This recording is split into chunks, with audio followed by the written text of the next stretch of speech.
Alright guys, so we all knew this was coming. We have all seen this movie before. Milei has called for Argentina to dollarize. He wants to shut down his central bank and stop using the Argentine peso completely. But reality has caught up. 10 months later, his dream of the US dollar is collapsing. Milei now wants the Argentine people to dollarize the country for him. This sounds organic and this sounds feasible. Even supermarkets are now accepting dollar payments. But you'll quickly understand why dollarization isn't a silver bullet for Argentina. It's actually the final step after you stabilize your economy first. Milei is simply putting the cart before the horse. His idea of endogenous dollarization is pretty simple. Cut away the supply of local currency, the Argentine peso, and that should force people to pay for their everyday expenses in dollars. As more dollars circulate around the economy, it generates more tax revenue for Milei, and the revenue will be denominated in US dollars, and that is the key part. The government can then use their dollar stockpiles to import stuff and repay their loans. However, this endogenous approach is actually admission that dollarization has failed. Milei can't shut down his central bank, and the fact that pesos still exists is going to make this plan quite impossible for a very, very long time. This is where Gresham's law comes into place. It's a simple principle where bad money drives out the good. When overvalued currency will drive an undervalued currency out of circulation. It's the same reason why we spend in dollars in our fiat currency and save our money in gold. In Argentina's case, the bad money is the peso and the good money is the US dollar. So if you're living in Argentina, you don't want to spend your stash of USD. You want to hang on to them. You would rather spend in pesos. And we are seeing this get reflected in people's bank accounts. Since Javier Milei took office, dollar deposits of Argentines have almost doubled, from $15 billion to nearly $30 billion worth. But there's a problem here. The currency is sitting in bank accounts, like a piece of gold sitting in a vault. Milei wants the money to flow across the economy, but no one wants to spend their dollars because inflation in Argentina is still a big crisis. The peso is getting devalued at 4% a month or around 230% a year. So there's this big urgency to dump your pesos right now. Either you start buying stuff with it or you start converting the pesos for US dollars. Pero ustedes van a poder elegir en qué moneda van a hacer las transacciones. Y que en la medida que la economía se expanda, la cantidad de pesos relativamente va a ser más chica. Y cuando ustedes se den cuenta, va a ser tan chica la cantidad de pesos, digamos que puedo dolarizar o la economía o cualquier esquema monetario de eso y eliminar el Banco Central, y se terminó la posibilidad de que cualquier político ladrón de este país los vuelva a robar con el impuesto de dinero. So this is Milei's dream, and my dream is to be an astronaut, but we don't always get what we want in life. Dollarization is not so simple here, guys. Trying to get people to spend and buy stuff with good money will be extremely difficult. This all has to do with the currency exchange gap. There are currently two exchange rates in Argentina. The first is the official peso rate. You can buy $1 for under 920 pesos. In this case, the peso looks stronger. But on the streets, the black market rate is around 1400 pesos to the dollar, which means the peso is actually 50% weaker. It reflects the true exchange rate. This presents a very, very big dilemma. If you are a store, you want to use the official rate so that you can earn more dollars. You can price stuff higher. But if you're a consumer, you want to stick to the black market rate to stretch your dollar even further. So there's this very big disconnect over here. And that's just the exchange rate issue. Argentina's big problem is a collapsing economy. To get people to spend more, they need to have stable jobs and incomes that stay above inflation. But that isn't really happening in Argentina. In fact, it might be the exact opposite. We have said many times that Milei's measures of cutting jobs would plunge Argentina into crisis. The country is in recession and GDP contracted for 3 quarters in a row. That's 9 months. Poverty has soared past 50% in Argentina. nearly 53% of people can't make ends meet. So 1 in 2 Argentines, they are in dire straits. Ever since Milei took office, poverty has soared. If that is the case, overall consumption in the country will collapse. You don't need a Nobel Prize to figure this one out. The idea of dollarizing the economy just makes the situation much more complicated. The solution is actually quite simple but controversial, at least to Milei. He needs to grow trade and boost exports without relying on the dollar, and that means shocking. He'll need to work closer with China. And let's use a very simple example here. Argentina is a big exporter of beef. For the first 5 months of the year, they exported nearly 250,000 tons to China. That's 76% of total beef exports. Beijing is a big food importer while Argentina is a big food producer, so there are natural advantages to working together. If Argentina wants to boost their economy and GDP growth, they will need to trade more with China. And that should be the top priority. Trying to dollarize your economy at the exact same time is extremely difficult. But talking about China, we must touch on the vice presidential debates because once again, Beijing is the punching bag. There's really this weird obsession with China in US politics. They always seem to need a boogeyman in the closet. Even though JD Vance won the debate hands down, he's once again quite wrong about China. Sure, he mopped the floor with Tim Walz, but Vance really doesn't understand global trade.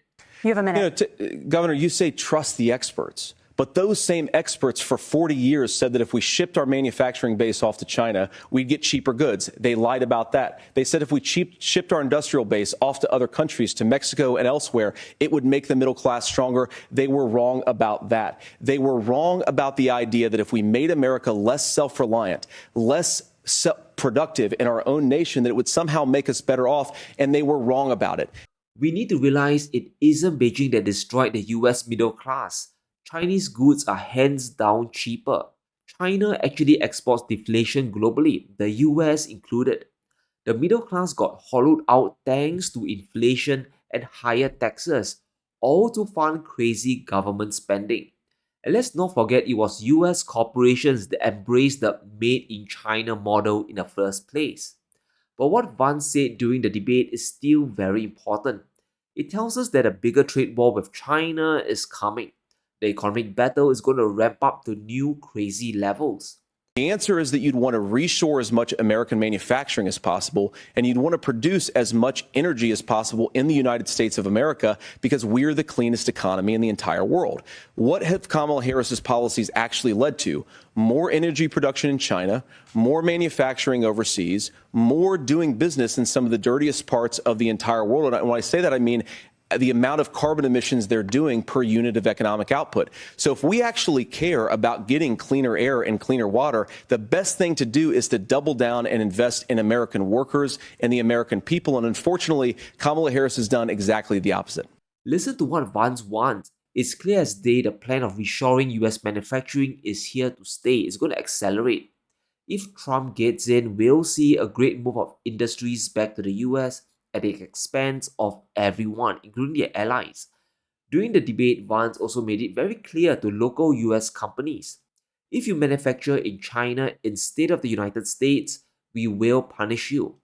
If you are trying to employ slave laborers in China at $3 a day, you're not accessing our markets. So prices in the US will be going up and making stuff in China is frowned upon. But it goes beyond that. The US could punish countries that manufacture in Chinese factories as well. So if a German company makes an ICE car in China, they could get clobbered with tariffs when exporting to the US. So in 2025, a global trade war could break out. In order to reshore production back to the US, Trump and Vance will have to punish the entire world. And slowly but surely, the G7 is waking up to this reality. Even Macron in France realizes this. You can literally hear the despair in his voice and tears in his eyes. I think we have to be lucid on our situation. Europe is no more the top priority of the US. The US top priority is US, which is normal and fair. The second top priority is China. and for the rest, it depends on the moment. They are a super loyal and reliable partner on Ukraine. Will it last? I don't know. But let's be clear, at the same time, in Afghanistan, we didn't have the call before, and in the AUKUS deal in Australia, I didn't have the call before. But our last story today is quite sensational, and it follows a report that claims Russia is still getting US chips even after the sanctions started. Now, of course, the blame is placed on China and Hong Kong as proxy traders, but this is more of a demonstration of why sanctions just don't work.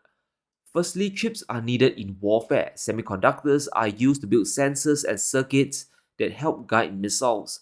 And if we look under the hood, the majority of chips that end up in Russian missiles are actually those made by the G7. In other words, the US and their allies. All the chips in red here are made by US companies.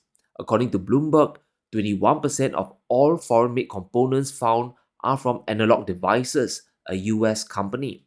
Components from other big semiconductor brands were also found: Texas Instruments, AMD, and Intel. This shouldn't be shocking. Supply chains today are so interconnected that a purchase of chips from the US could eventually end up in Russia. The only way to stop it is to sanction the entire world, and that is a bridge too far, even for the US. Once we break down the supply chain of chips, you'll realize why a total ban is quite impossible. It will spark an economic war with China and hurt even US companies. This breakdown of analog made components heading to Russia is fantastic.